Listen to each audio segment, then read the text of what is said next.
Il était séduisant et très intelligent. Il avait vraiment tout pour réussir. Il ressemblait à un jeune Cary Grant. Mais toutes ces belles qualités ne l'ont pas empêché de succomber à l'ivresse de la vengeance et d'assassiner plus de 35 femmes en 5 ans. Pour lui, l'ultime plaisir sexuel, c'était une jolie femme menottée, terrorisée, qui savait qu'elle allait mourir.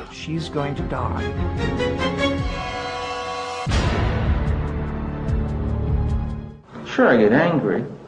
Very, very angry and indignant. I don't like being locked up for something I didn't do, and I don't like my liberty taken away, and I don't like being treated like an animal, and I don't like people walking around and ogling me like I'm some sort of weirdo, because I'm not. Le matin du 24 janvier 1989 à 7 heures, un peu avant le lever du soleil, le bourreau s'affaire à la prison d'État de Stark, en Floride. Plusieurs ont attendu ce jour et redouté qu'il ne vienne jamais. Aujourd'hui, Ted Bundy, le plus célèbre tueur en série des États-Unis, sera exécuté. Après 10 ans dans le couloir de la mort, Bundy va être exécuté pour le meurtre en 1978 de Kimberly Leach, une jeune fille de 12 ans. Il avoue aussi avoir tué plus de 30 autres femmes. Son empreinte sanglante couvre 5 États. L'État de Washington, l'Oregon, l'Utah, l'Idaho et le Colorado.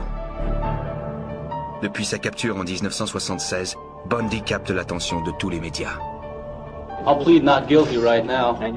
Le pays est fasciné par cet ancien Boy Scout, ce brillant étudiant en droit, ce jeune républicain qui a même été une étoile montante de la politique à Washington.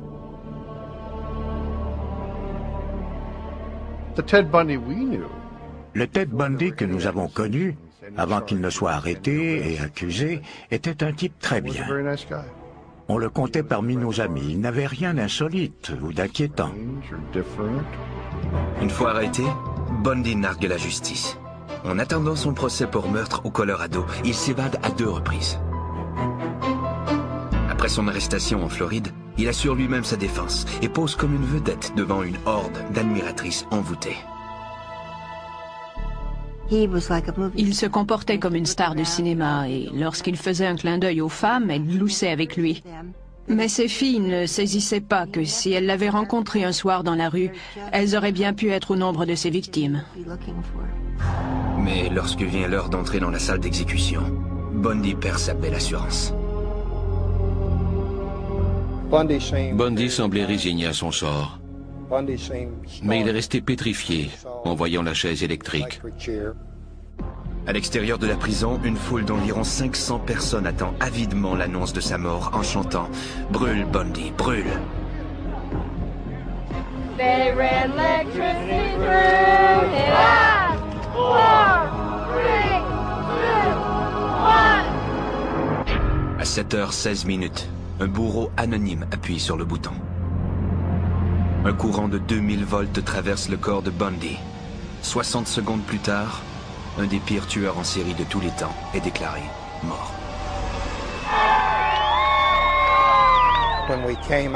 Lorsque nous sommes sortis après l'exécution, il y avait un véritable carnaval. Les gens qui étaient massés là poussaient des cris de joie, jouaient de la trompette et fêtaient.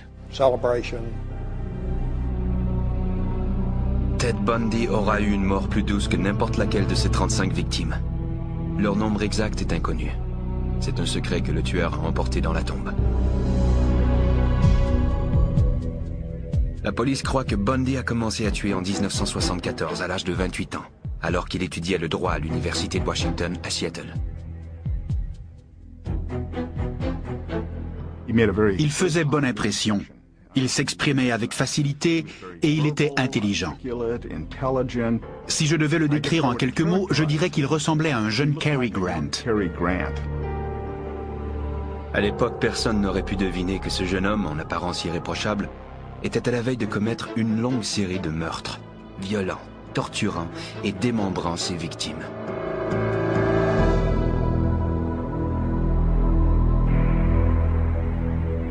Le 4 janvier 1974, peu après minuit, Ted Bundy s'approche de la fenêtre de la chambre de Johnny Lance, 18 ans, qui fréquente la même université que lui. La chambre est au sous-sol. Bundy entre par une porte dérobée et matraque sauvagement la jeune fille à coups de pied de biche. Le lendemain matin, Johnny est retrouvé, baignant dans une mare de sang. Le meurtrier ne s'est pas contenté de la tuer. Il a arraché un des barreaux du lit et l'a enfoncé dans son vagin. Bundy n'a pas choisi cette jeune fille au hasard. Toutes ses victimes ont en commun certaines caractéristiques physiques. Johnny avait notamment des cheveux longs séparés au centre. Il faudra plusieurs années avant que la police ne comprenne pourquoi ce détail anodin déclenche chez Bundy l'envie de tuer. Linda Ann Healy étudie à l'université de Washington. Elle complète sa majeure en psychologie. Le 31 janvier 1974, alors qu'elle dort dans son lit, Bundy force sa porte. Il l'assomme, l'enveloppe dans ses draps et la transporte silencieusement hors de la maison. Il faudra 1 an avant qu'on ne retrouve sa tête et les autres parties de son corps. Une question hante les enquêteurs et tous ceux qui ont essayé de comprendre les motifs du meurtrier. Comment un jeune homme aussi charmant et intelligent que Bundy a-t-il pu commettre des actes aussi effroyables sur des personnes qu'il ne connaissait même pas?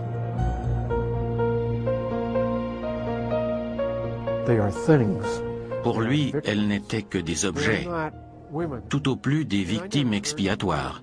Il a rarement prononcé le mot « femme ». Il parlait toujours d'elles comme des objets. La vie des autres ne comptait pas pour lui.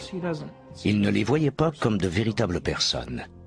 Et l'idée de choquer la société et de faire souffrir des parents ne faisait qu'ajouter à son plaisir. Il prenait sa revanche. Comme tous les autres tueurs en Syrie, Bundy est capable de cacher son obsession meurtrière à l'intérieur de lui-même et de présenter face aux parents et aux amis l'image d'un homme parfaitement équilibré.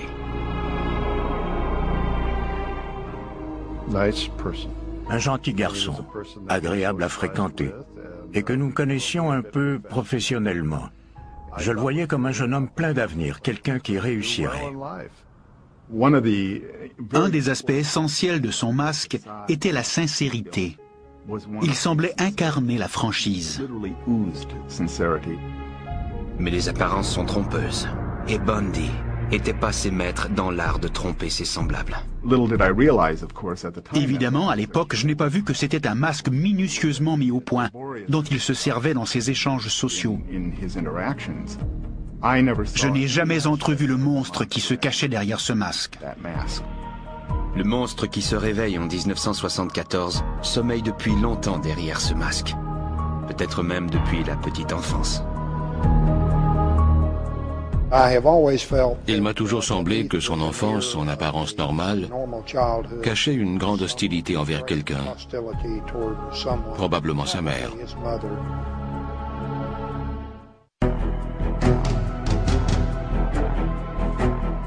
Selon la police, c'est en 1974 que Ted Bundy sombre dans la folie meurtrière. Il commence à tuer à Seattle, dans l'État de Washington, puis il s'abat sur l'Oregon, l'Utah, l'Idaho, le Colorado et la Floride. La boucherie durera 5 ans et fera au moins 35 victimes, toutes des femmes. Lorsqu'on l'arrête en 1976, sa mère, Louise Bundy, prendra sa défense avec acharnement. Elle continuera à lutter jusqu'à son exécution en 1989. My Christian upbringing tells me that to take another's life under any circumstances is wrong. And I don't believe the state of Florida is above the laws of God.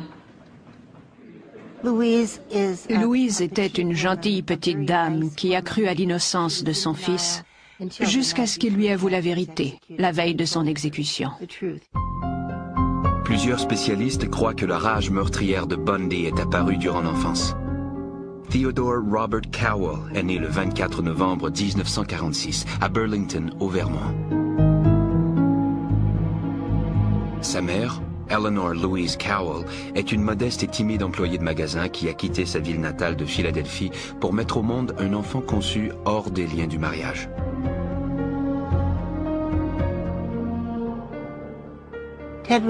Ted était un enfant illégitime né dans une maison pour filles mères. Sa mère avait alors 23 ans.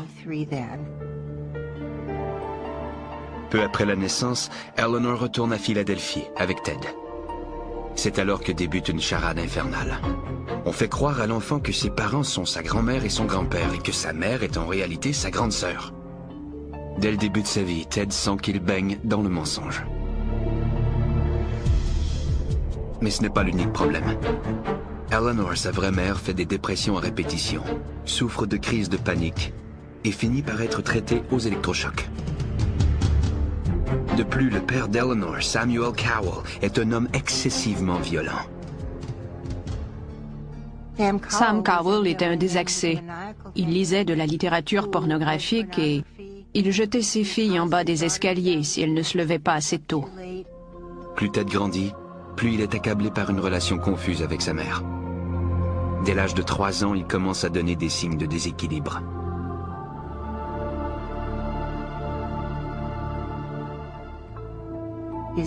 Un jour, sa tante faisait la sieste.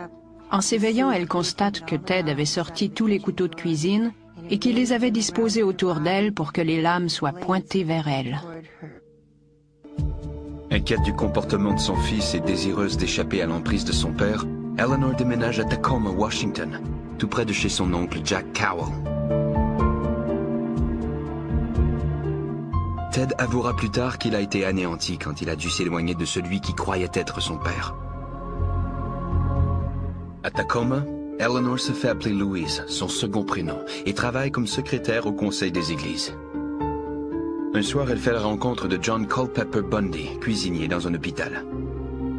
Un an plus tard, ils se marient et Ted se voit octroyer le nom qu'il portera jusqu'à sa mort, Theodore Robert Bundy. Mais Ted n'a pas d'affinité avec John. Il a souvent été en conflit avec son beau-père.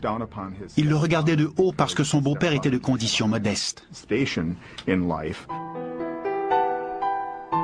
Bien qu'il ait changé de nom, Ted se considère toujours comme un Cowell. Il se sent très près de son grand-oncle Jack, un érudit qui enseigne la musique à l'université Puget Sound. C'est à lui qu'il veut ressembler.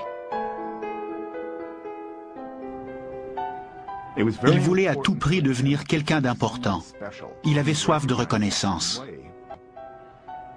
Au cours des 10 années suivantes, 2 frères et 2 sœurs s'ajoutent à la famille Bundy. Mais Ted garde ses distances face à eux et à son beau-père. John s'occupait d'une troupe scout, mais Ted a toujours refusé d'aller camper. Il semblait refuser tout contact avec son beau-père. Ted refuse tout contact, non seulement à la maison mais aussi à l'école. Ses confrères de classe le décrivent comme un jeune homme très timide. Il souffre aussi de bégaiement et il fuit les jeunes filles. Il ne sortait pas avec les filles, sauf quand elles l'invitaient au bal Sadie Hawkins. Mais un aspect secret de la personnalité de Ted commence lentement à émerger. Il se croit au-dessus de la loi. Avant l'âge de 15 ans, il est un voleur à l'étalage accompli. Il sera même accusé de vol à 2 reprises. Le délire narcissique. Être capable de déjouer la police, de se moquer impunément de l'autorité, de voler dans les magasins les mieux surveillés sans se faire prendre. Ces petits succès le flattent et lui donnent le sentiment d'être quelqu'un d'unique. Ses relations avec les femmes se détériorent. Il s'adonne au voyeurisme. La nuit, il va de fenêtre en fenêtre cherchant à épier des jeunes filles dans l'intimité de leur chambre. Certains croient même que Ted Bundy a commencé à tuer à cette époque, c'est-à-dire dès l'âge de 15 ans. À 15 ans, Ted distribuait le journal dans le quartier. Sur son itinéraire, il y avait la maison d'Anne-Marie Burr, une fillette de 8 ans. Ted connaît bien Anne-Marie. Elle prend des leçons de piano chez son grand-oncle Jack. Le 31 août 1961, au matin, les parents d'Anne-Marie constatent qu'elle n'est plus dans sa chambre. La fenêtre était toujours entr'ouverte. Le câble d'antenne passait par là et on ne pouvait pas la verrouiller. On a trouvé la porte avant entrebâillée et la fillette avait disparu. On procède à une battue avec 800 soldats, policiers et volontaires. Tous reviennent bredouilles. À l'époque, il ne vient à l'esprit de personne que Ted puisse être coupable du meurtre d'Anne-Marie. Moi, je crois qu'elle a été sa première victime. Et il y en aura beaucoup d'autres comme elle. Durant les années 60, Ted Bundy étudie au Woodrow Wilson High School à Tacoma. Malgré son intelligence, son air séduisant et son attitude amicale, il est mal à l'aise avec les autres, surtout avec les filles. On constate une carence. Il ne sait pas comment bâtir une relation avec les autres. Ses rapports sont empreints de confusion. L'arène où il se sentait à la hauteur, c'était la classe. Durant les cours, il pouvait manifester ses aptitudes verbales et impressionner les professeurs. Il termine ses études secondaires en 1965 avec la mention « Bien ». Il entre ensuite à l'université de Puget Sound, mais il se sent anonyme et perdu sur l'immense campus. Dans son fort intérieur, Ted ne se sentait pas à la hauteur. Mais il pouvait faire illusion et donner l'impression qu'il était sûr de lui. Perpétuant l'illusion, il s'inscrit en 1967 au programme d'études orientales de l'Université de Washington pour y apprendre le chinois. Il se donne aussi une nouvelle personnalité. L'ancien Ted était timide et renfermé. Le nouveau sera spirituel, sympathique et plein d'assurance. La supercherie vient près de réussir. À l'université, Ted rencontre Stephanie Brooks. Il est séduit par ses cheveux longs, séparés au centre. Stephanie vient d'une famille riche. Elle est raffinée. Elle a une grande expérience du monde. Elle est tout ce que Ted voudrait être. Il se disait, elle est parfaite, elle est belle, elle est riche. Autant que la chose soit possible, il était en amour. Ils demeurent ensemble pendant 1 an. Pour la première fois, Ted fait l'expérience d'une relation sexuelle avec une femme. Il est en amour. Mais pour Stephanie, ce n'est qu'un amour passager entre étudiants, une relation sans avenir. De plus, elle trouve que Ted manque de maturité. Ted est obsédé par Stephanie. Puis un jour, elle lui annonce qu'elle met fin à leur idylle. Elle lui a reproché de ne pas avoir de but, de manquer d'ambition, d'être incapable de faire des projets. Ted est démoralisé. Son univers s'écroule. Il décide d'abandonner ses études et de retourner voir sa famille à Philadelphie. Cette visite a un but caché. Éclaircir le mystère entourant ses origines. Qui est-il au juste? Il vérifie les registres d'état civil de Philadelphie, puis ceux de Burlington au Vermont, et fait une découverte qui confirme ses soupçons. Il a découvert que la femme qui prétendait être sa sœur était en réalité sa mère. Quand on se rend compte qu'on nous a menti à propos de nos origines, ça peut causer un choc émotif terrible. Il avait une perception très confuse de son identité. Selon plusieurs, il a été très ébranlé en constatant qu'il était un enfant illégitime. Il a découvert qu'il avait été trahi par une femme, sa propre mère. Et il a fait cette terrible découverte au moment où il vivait sa première peine d'amour, alors qu'il se sentait rejeté par la femme qu'il aimait. Plusieurs spécialistes croient que c'est à ce moment que Ted Bundy a décidé de se venger en immolant toutes celles qui avaient détruit sa vie. Mu par une froide résolution, il retourne à l'université de Washington, loue une chambre dans les environs et suit des cours en psychologie. Il a d'excellentes notes. Il semble avoir retrouvé son entrain et s'être fixé un but dans la vie. Quels que soient les démons qui l'habitent, Ted Bundy les cache bien. Il fait partie de ces nombreuses personnes qui sont capables de compartimenter leur vie. Le monstre qu'il habitait était enfermé dans l'un de ces compartiments. À première vue, sa vie semble s'être considérablement améliorée. En 1969, il fait la rencontre d'Elizabeth Kendall, une jeune divorcée. L'amitié fait vite place à l'amour.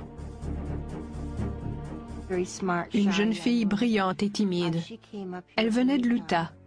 Ils se sont rencontrés dans un pub et elle en est tombée éperdument amoureuse. Cette relation semble opérer un miracle. Mais c'est une façade. Ted est toujours habité par son désir de vengeance. Quand on est animé par des sentiments aussi négatifs, on ressent de l'envie et on cherche à détruire la beauté chez les autres. En tête de sa liste noire, il y a Stephanie Brooks. Il continue à échanger en secret avec elle, espérant qu'elle en vienne à l'aimer comme il l'a aimé, afin de pouvoir la blesser autant qu'elle l'a blessé. Pour rehausser son charisme, il s'engage dans la politique régionale et participe à la campagne de réélection du gouverneur. Il était très intelligent. Il avait le sens de la politique, compétent et sympathique. En 1971, Ted a 25 ans. Dans ses temps libres, il travaille comme personne ressource dans un centre de prévention du suicide à Seattle. Anne Rule, future écrivaine, travaillait avec lui. Il était gentil et efficace au téléphone. Ironiquement, nous avons sauvé des vies ensemble. À cette époque, si vous m'aviez dit que c'était un vernis cachant des choses horribles, je vous aurais pris pour un fou. Ted et moi étions enfermés pendant des heures dans une maison victorienne semblable à celle du film Psychose. Et je me suis toujours sentie en sécurité avec lui. En 1972, Stephanie Brooks, sa première petite amie, occupe toujours ses pensées. Elle est aussi au centre de ses projets. Il la revoit lors d'un voyage d'affaires à San Francisco. Stephanie est emballée par le nouveau Ted Bundy. Elle est tombée follement amoureuse et elle a accepté de l'épouser. Dès qu'elle a accepté, il l'a laissé tomber.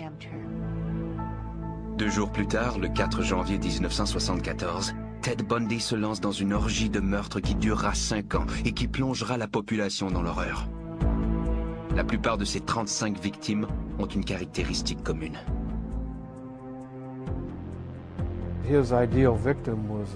Ses victimes étaient toutes des femmes assez jolies et plutôt frêles, avec des cheveux longs séparés au milieu. Elles sont toutes le portrait de Stephanie Brooks.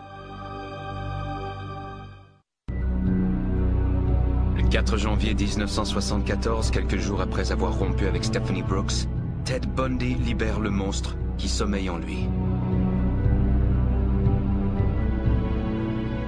En 6 mois, 8 femmes disparaissent des campus des universités de l'État de Washington, de l'Oregon et de l'Utah. Je crois qu'il était en chasse 24 heures sur 24 et qu'il choisissait minutieusement ses proies. Il devait y en avoir aussi qui, pour lui, se trouvaient au bon endroit, au bon moment. Ces 2 premières victimes sont des étudiantes de l'université de Washington. On préférait croire que le meurtrier qui était venu hanter notre communauté était quelqu'un de l'extérieur. On ne pensait pas que le tueur pouvait être l'un des nôtres. Même sa petite amie, Elizabeth Kendall, ne sait pas qui est réellement Ted Bundy. De février à mai, 6 femmes disparaissent. Carol Valenzuela, Nancy Wilcox, Donna Manson, Susan Rancourt, Brenda Ball et Roberta Parks.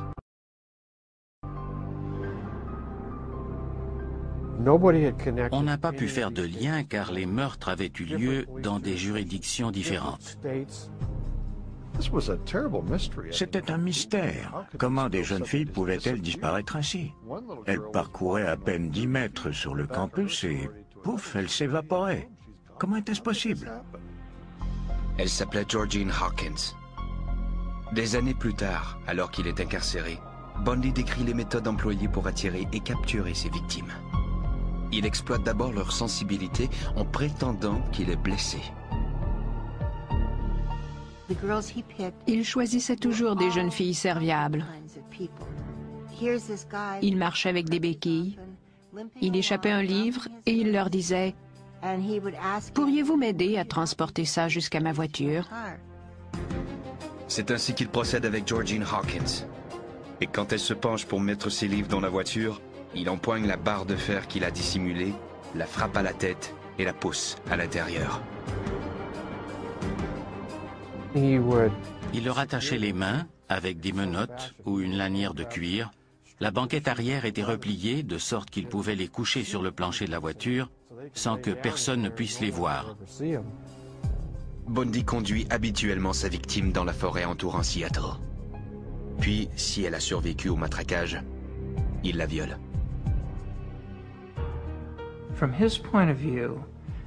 Pour lui, l'ultime plaisir sexuel, c'était une jolie femme menottée, terrorisée, qui savait qu'elle allait mourir. Un jour, dans le couloir de la mort, quelqu'un lui demande ce qu'il ressent lorsqu'il tue. Il a répondu « Le meurtre n'a rien à voir avec le désir ou la violence. Il a à voir avec la possession. Regarder une femme dans les yeux et la sentir pousser son dernier soupir, c'est être Dieu. » Quand il a terminé, il abandonne le corps dans la forêt. Mais plus tard, il revient sur les lieux. Il retournait à plusieurs reprises sur le lieu de son crime, pas tellement pour effacer des indices que pour commettre d'autres méfaits. On le soupçonne d'avoir apporté un corps chez lui et de l'avoir habillé avec des vêtements qui n'appartenaient pas à la victime. Il se servait de maquillage pour la rendre plus attirante. Mais ce n'était pas toujours le cas. Il a eu des rapports sexuels avec des corps en état de décomposition. Selon les psychiatres, le cas de Bundy est unique, car ce dernier appartient à deux types différents de tueurs en série. Il est à la fois un tueur sadique et un tueur nécrophile. Les caractéristiques types sont la perversion, l'absence de conscience et la tendance à sacrifier la vie d'une autre personne au nom de son propre plaisir sexuel. Ça tient essentiellement à cela. Après 8 meurtres, Ted Bundy est maintenant un tueur expérimenté. En juillet 1974, son obsession le pousse à assassiner 2 femmes en une même journée. C'était un beau dimanche après-midi. Il devait faire 32 degrés, ce qui n'arrive pas souvent ici. Toute la ville était au parc du lac Sammamish. Janice Ott est elle aussi au parc. Elle est étendue sur la plage lorsque Ted s'approche d'elle, un bras en écharpe. Il lui demande si elle peut l'aider à attacher la remorque de son bateau. Lorsqu'elle s'est levée, elle lui a tendu la main et elle a dit « Bonjour, je m'appelle Jan ». Il a répondu « Moi, c'est Ted ». Janice s'éloigne en compagnie de Ted. On ne la reverra jamais vivante. 1 heure plus tard, Ted est de retour sur la plage. Cet après-midi-là, entre 13h et 16h30, il a approché au moins 4 ou 5 autres femmes. Mais quelque chose chez Ted les dérange. Denise Naslund, elle, est moins méfiante. Vers 17h, elle se dirige vers les toilettes de la plage. Elle était là avec son petit ami, son chien et un couple d'amis. Elle s'est dirigée vers les toilettes avec le chien. Le chien est revenu, mais sans elle. Après la disparition de Hart et de Naslund, ceux qui ont aperçu ce mystérieux Ted au parc se manifestent. La police fait circuler un portrait robot.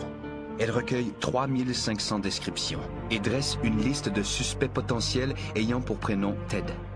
Le nom de Bundy figure sur cette liste.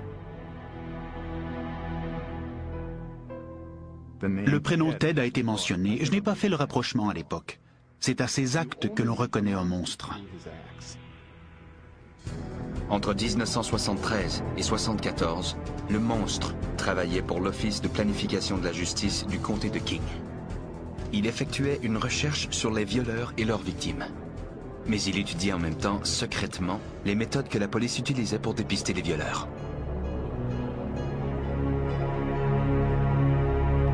En octobre 1974, la police trouve 5 autres corps. Mais la plupart sont décomposés ou se réduisent à quelques os éparpillés. Bundy n'a laissé aucun indice. Et il a quitté la région depuis longtemps. 2 mois plus tôt, il avait été accepté à la faculté de droit de l'université de l'Utah. Mais il ne peut plus s'empêcher de tuer. Le Ted Bundy que j'ai connu n'était pas un meurtrier.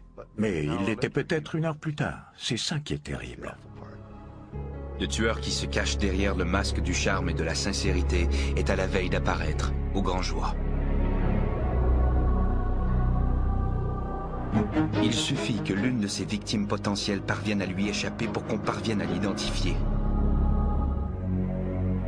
Au début de novembre 1974, Ted Bundy avait assassiné au moins 11 femmes dans les États de Washington et de l'Oregon, et 2 autres dans l'Utah où il demeure. Outre ce passe-temps morbide, il étudie le droit à l'université de l'Utah. Il serait sûrement devenu avocat s'il n'avait pas été perpétuellement rongé par son obsession. Les tueurs en série sont comme des toxicomanes. Le meurtre est leur drogue, et ils doivent sans cesse augmenter la dose afin de retrouver le plaisir qu'ils ont ressenti la première fois. Mais Bundy est sur le point de commettre sa première erreur. Le 8 novembre, dans un centre commercial, il se fait passer pour un policier en civil et essaie d'enlever Carol DeRanch. Il fait croire à la jeune fille de 19 ans qu'un voleur a forcé sa voiture, et après être monté dans le véhicule, il tente de la menotter. Mais Carol se débat, et malgré les menottes, elle parvient à s'éjecter de la voiture et à prendre la fuite. Nous avions une victime qui avait survécu et qui était en mesure de décrire le suspect et son véhicule. De plus, elle nous apportait une pièce à conviction, soit les menottes fixées à ses poignets. Mais la police ignore encore l'identité de l'assaillant. De plus, Bundy est passé maître dans l'art du déguisement. Il changeait continuellement d'aspect. Il portait tantôt une barbe, tantôt les cheveux longs. Une fois, il s'est même coupé les cheveux très courts. Son signalement variait constamment. Au début de 1975, Bundy élargit son champ d'action de l'Utah jusqu'à l'Idaho et le Colorado. Entre janvier et août, il tue 8 autres femmes. Mais rien ne semble relier ces meurtres entre eux. Depuis juillet 1974, la police de l'État de Washington a ramené la liste des suspects ayant Ted pour prénom à 200 personnes. Ted Bundy y figure toujours, mais personne n'oserait encore accuser l'étudiant en droit de l'université de l'Utah. À cette époque, les disparitions étaient de plus en plus rapprochées. Tout semblait mieux planifié. Mais la chance de Bundy va bientôt tourner. Le 15 août, au petit matin, il conduit de façon erratique. Un policier lui fait signe d'immobiliser sa voiture et décide de fouiller son véhicule. Au cours de la fouille, le policier est tombé sur un sac. Et dans ce sac, il y avait un pied de biche, une paire de menottes et une cagoule de skieur. Il ne se déplaçait pas sans ses outils de torture. Pris pour un cambrioleur, Bundy est aussitôt arrêté. La police trouve aussi des reçus d'essence et des cartes routières qui plus tard le relieront au meurtre commis au Colorado. Mieux encore, lors de la parade d'identification au poste de police, Carol DeRanch le reconnaît comme son agresseur. On était bouleversés, on n'y croyait pas. On a organisé une collecte de fonds pour sa défense. On était sûr que la police s'était trompée. Le 23 février 1976, Ted Bundy subit son premier procès. Il est accusé de tentative d'enlèvement. Au début, il est calme. Il ne doute pas un seul instant de son acquittement. Puis, Carol DeRanch vient à la barre des témoins, décrit ce qu'elle a subi et le désigne comme son agresseur. Bundy est reconnu coupable et condamné à 15 ans de prison. Tandis qu'il purge sa peine, les enquêteurs parviennent à le relier au meurtre de Karen Campbell au Colorado. Mais rien ne désarçonne Ted Bundy, même faire la manchette aux infos du soir. Have you ever physically harmed anyone? Ever physically harmed anyone? No. No. You know, again, not in the context I think that you're speaking of. Ted avait beaucoup d'assurance, au point de paraître suffisant. Et ce, même lorsque les accusations de meurtre ont été déposées contre lui. En avril 1977, il est transféré au Colorado dans l'attente de son procès. Il décide alors de congédier ses avocats et d'assurer lui-même sa défense.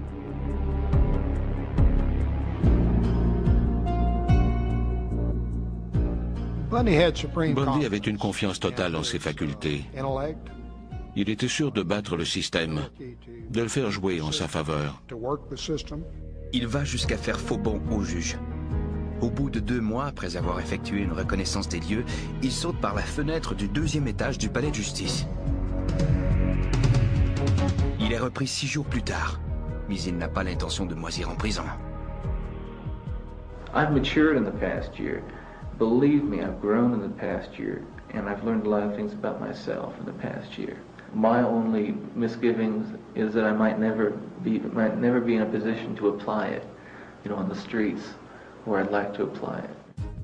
Mais il le fera tout de même. La veille du jour de l'an 1977, Ted Bundy se glisse dans un conduit d'aération et s'évade de la prison du Colorado.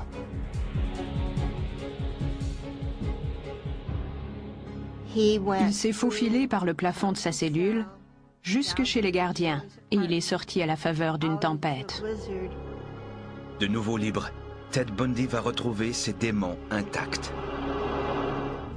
Après une évasion spectaculaire, Ted Bundy se réfugie en Floride. Il est maintenant sur la liste des criminels les plus recherchés du FBI, ce qui flatte sûrement son ego. Il adorait ça. Provoquer la répulsion lui donnait du plaisir.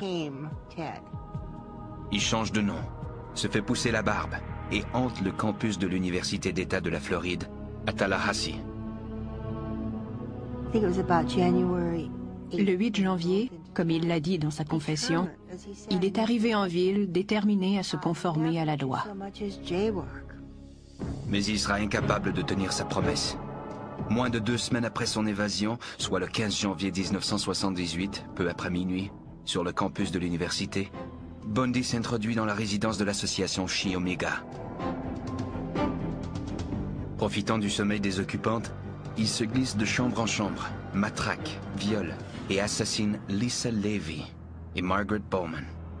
Il s'attaque aussi à Karen Chandler et Kathy Kleiner, sans parvenir à les tuer. Je crois qu'il avait l'intention de les tuer toutes. Mais Bundy n'en a pas encore terminé. À moins de 2 kilomètres de là, il pénètre dans l'appartement de Cheryl Thomas et la frappe sauvagement. Quoique laissée pour morte, cette 5e victime de la nuit survivra à ses blessures. Il ne ressentait pas de culpabilité. Ce sentiment lui était étranger. Il se sentait justifié d'infliger ce châtiment aux femmes à cause de ce qu'elles lui avaient fait. 3 semaines plus tard, il tue de nouveau. Cette fois, sa victime est une jeune fille de 12 ans. Kimberly Leach est une jolie étudiante du 1er cycle, appréciée de tous ses camarades. Elle est enlevée, violemment battue et tuée. Le 15 février 1978, un patrouilleur s'approche d'une coccinelle Volkswagen déclarée volée. Ted a tenté de s'enfuir à pied. Il y a eu affrontement, des coups de feu ont été tirés et le policier est parvenu à lui mettre la main au collet. Bundy est arrêté et identifié. Dans les mois qui suivent, les enquêteurs de la Floride trouvent des indices le reliant au meurtre de Kimberly Leach et des jeunes filles de la résidence Chi Omega. Quoique d'autres États réclament son extradition, le premier procès a lieu en Floride, le 7 juillet 1979. You going to represent yourself or you going to get another attorney? I'm staying with the man I know best right now, and that's me. Bundy assure sa défense dans le procès pour les meurtres de Chi Omega. Il a recueilli les dépositions des témoins et présenté ses requêtes. Et je les ai traitées sur une base strictement professionnelle. Mais lorsqu'il interroge un policier à propos de la scène du crime, le masque tombe et pendant un moment, les jurés contemplent le vrai visage de Ted Bundy.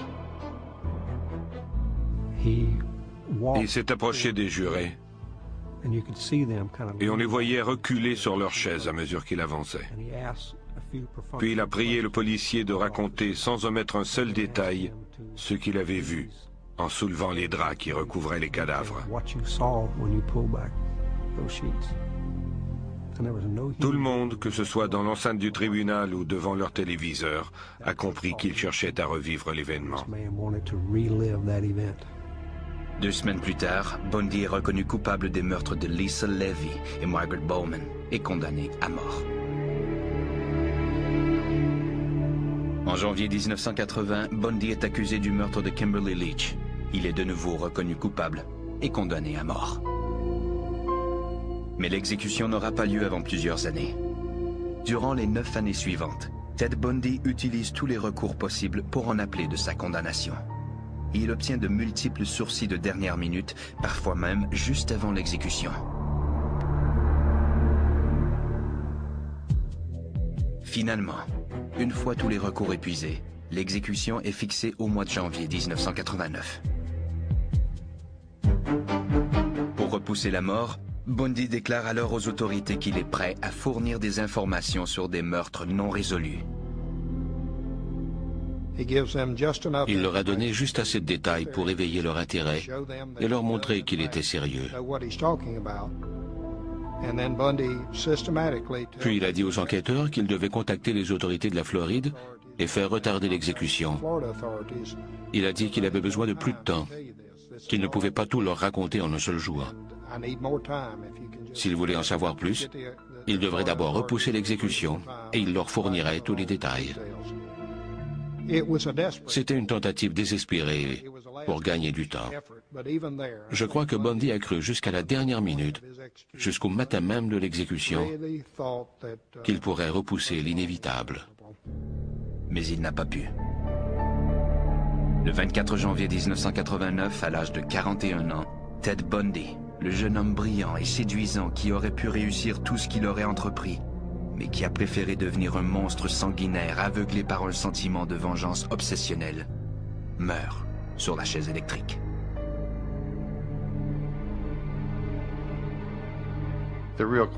La vraie question n'est pas quel souvenir conserver de Ted Bundy, c'est plutôt quel souvenir conserver de ces jeunes filles fauchées dans la fleur de l'âge.